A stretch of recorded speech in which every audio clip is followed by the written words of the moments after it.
আসসালামু আলাইকুম জনগণ, আশা করি সবাই ভালো আছেন। তো আজকে কি খিচুড়ি পাকাচ্ছি আমরা এই কজন মিলে সেটা আপনাদের দেখাবো। তো প্রথমেই আমরা চলে গেছি আমাদের ডিপার্টমেন্টের এক সিনিয়র ভাইয়ের বাসায়। তো ভাই আমাদের নিয়ে বললো তোরা সবাই টাকা তোল, তোদের নিয়ে আজকে একটা খিচুড়ি পাকাবো।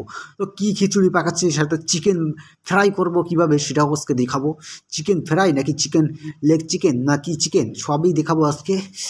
মানে যা এগুলো আগের থেকে আমার জিভে পানি এসে যাচ্ছে এখন, যদিও দেখুন আমি খাইছি সেই আকারে। তো শুরু করা যাক ভিডিওটা। তো ভিডিওর প্রথমে দেখতে পাচ্ছেন সেই আকারে স্পিডে কাটাকাটি করছে আমার বন্ধু। তো আমার বন্ধু অর্ণব কিন্তু সেই আকারে রান্না বান্না পারে। তো যাই হোক, আজকে আমার সিনিয়র ভাই হলো খিচুড়ি পাকাবে বলেছে, আর আমাদের বন্ধু হাসান আর অন্য বন্ধু মিলিয়ে রান্না করবে চিকেন। তো চিকেনে কীভাবে রস টস মানে কি সুঘ্রাণ বেড়ায় সেটা একটু পরে দেখতে পাবেন। তো দেখতেই পাচ্ছেন মাল মশলা সব কিছু আগে থেকেই তৈরি হয়ে আছে। তো মূলত এটা অনুষ্ঠানটা হচ্ছে আমাদের এক সিনিয়র ভাইয়ের বাসায়। তো তিনি আমাকে ডেকে নিয়ে গেলেন, আমাদের সবাইকে বললো তোরা টাকা তোল, তোদের নিয়ে আজকে আমরা একটা পিকনিক জাতীয় করে ফেলি। তো যেইভাবে সেই কাজ, সবাই টাকা তুলে আর জিনিসপত্র নিয়ে আসা হয়ে গেল। তো প্রথমে আমার বন্ধুর কাছে দিয়েছে আলু কাটতে। তো যাই বলি, ভিডিওটা দেখতে যদি পুরোটাই দেখতে চান আনন্দর সাথেই, তাহলে বলবো পার্ট 2 দেখবেন, কারণ এটা হচ্ছে পার্ট 1, কারণ ভিডিওটা অনেক বড় হয়ে গিয়েছিলো। তো প্রথম পার্ট 1-এ দেখাবো খিচুড়ি রান্নাটা। তো দেখতে পাচ্ছেন এখানে মাল মশলা অনেক কিছু আছে। তো এদিকে আমার বন্ধু ডাল সেদ্ধ করছে।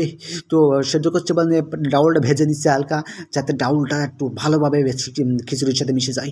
তো তারপরে আমাদের ভাই হচ্ছে বড় ভাই চাল ধোয়ার জন্য ব্যস্ত হয়ে গেছে। তা দেখতেই পাচ্ছেন এত বড় হয়েও ভাই যে এখন নিজের হাতে কাজ করছে, এটাই বড় বিষয়।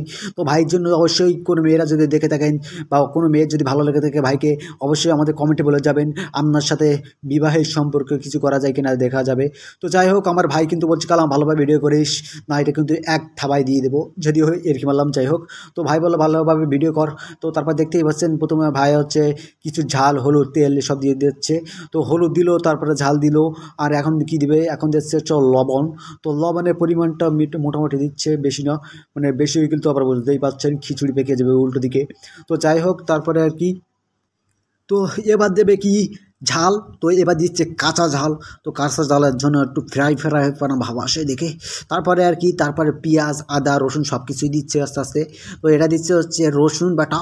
তো রসুন বাটা দেওয়ার পরে দেখলাম ভাই আবারও একটা কী একটা জিনিস বের করলো, যাতে সুগার বেরাচ্ছিল। তো যাই হোক, তারপরে দেখতেই পাবেন। তো সব রকমই দেওয়া শেষ প্রায়। তারপর দিচ্ছি গরম মশলা, যাতে মশলাটা মিক্সড হয়ে এমনভাবে বাস্ট খায় যাতে নাকের ভিতরে যে সুঘ্রাণটা যাবে ভাই বলবো কি।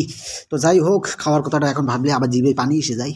তো যাই হোক, তারপর দেখতেই পাচ্ছেন কি দিচ্ছে, কত রকম মশলা দিচ্ছে। আর খিচুড়ি যে কী খিচুড়ি পাকাবে সেটা দেখেই বুঝতে পারছেন। তো খিচুড়ি রান্না দেখতে হলে এবার দিচ্ছে কি, এরা আবার কি একটা মশলা দিল।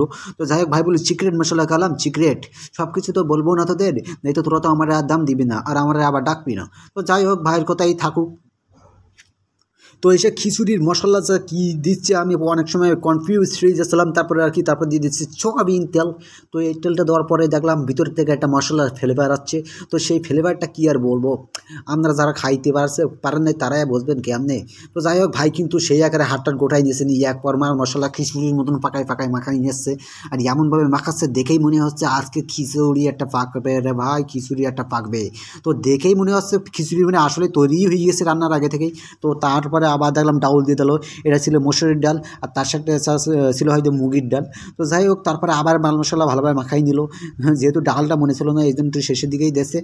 তো যাই হোক, তারপরে মনে করেন মাল মশলা মাখাচ্ছে, ভাই বলছে কালাম আর একটু দেন, তো বলা মনে হচ্ছে কিছু ঝাল হয় নাই। তো ভাই বললে দেন ভাই, যাতে না খাইতে পারি সেই জন্যই দেন, সমস্যা নাই, চোখ দিয়ে তো পড়বে, জাল দিয়ে ঝোল পড়বে, সব দিক থেকে আজকে পানি পড়বে। তো যাই হোক, তারপর মাল মশলা এমনভাবে মিক্স করছে কী আর বলবো দেখে। তারপর আবার বললো রাখ, তুই যখন এত বলছিস তাহলে আর একটু দিয়ে দেই। ভাই এত মাখামাখি দেখে আমি তো মনে কর ভাই দেখুন মনে হচ্ছিলো যদি এগুনি রান্না হয়েছে তো কাঁচা মাছা সব খেয়ে ফেলতাম। তো তারপরে আবার একটু ডাল দিয়ে দিলো আর কি, বললো কালাম এতে হবে না কালাম, আজকে সব দিয়ে দেবো রে, খিচুড়ি কি এমন পাকাবো তোর খাইয়ে তো জিভে লেগে থাকবে। তারপরে যাই হোক, তারপরে ভাই কিন্তু রাইস কুকারে দিয়ে দিচ্ছে। তো রাইস কুকারে দেওয়ার পরে আবার একটু পানি, পরিমাণ মতো পানি নিচ্ছে। ভাই আমাকে বললো কালাম এই যে পানি দিচ্ছি বেশি বা কম হবে কেন সেটা আমি জানি, কারণ আমার মা এটা শিখিয়েছে। তো বললাম আন্টি যখন শিখিয়েছে তাহলে অবশ্যই ঠিক আছে। তো তারপর দেখতেই পাচ্ছেন ভাই কিন্তু মাপে মানে পানির মাপ দিয়ে নিয়েছে। তারপর আর কি ভাই দেখিয়ে দিল আর বললো কালাম মাত্র 15-20 মিনিটে দেখতে হয়ে যাবে। তো যাই হোক, ভিডিওটা আমি যে অনেক টেনে দিয়েছি এই জন্য তাড়াতাড়ি দেখে যাচ্ছে, হয়ে যাচ্ছে। তো এরপরে কি হলো আর না হলো এর পরে পাটা দেখাবো, কারণ এ পাটা আমি সব কিছু দেখাবো না, ভিডিওটা অনেক বড় যাচ্ছে। তো যাই হোক, আজকে এই পর্যন্তই, তারপরে আবার দেখতে থাকুন পার্ট 2।